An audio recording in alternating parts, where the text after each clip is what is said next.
বাংলাদেশের ক্রিকেটে অনেক দিন ধরে একটাই প্রশ্ন ছিল, ওপেনিং জুটি কবে নিশ্চিত হবে। তামিম সুম্মা লিটন থেকে কতজনেই না ওপেনিং এ আসে আর গেছে, কিন্তু কেউই শক্ত ব্যাটে দাঁড়াতে পারেননি।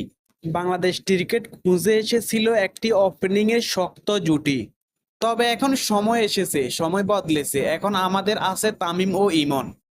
একজন আউট হলে আর একজন ম্যাচ ধরে রাখে, আর যেই দিন দুইজনে একসাথে দাঁড়িয়ে যায় সেদিন প্রতিপক্ষের নিঃশ্বাস বন্ধ হয়ে যায়। একটা সময় আমরা শুধু আশা করতাম ভালো ওপেনিং জুটির, কিন্তু এখন আমাদের হাতে নিশ্চিত এক জুটি আছে।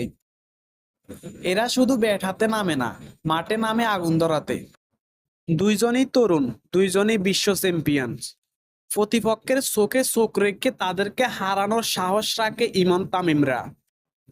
চার চক্কা তো এই দুইজনের ব্যাটে থেকে আসে জটের মতোই। একজন সামলায়ে চলে আর একজন তাণ্ডব চালায়।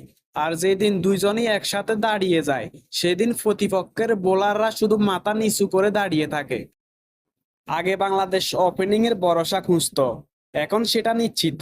কারণ তামিম ও ইমন জানে ম্যাচ জেতার সেরা শুরু হয় ওপেনিং থেকেই।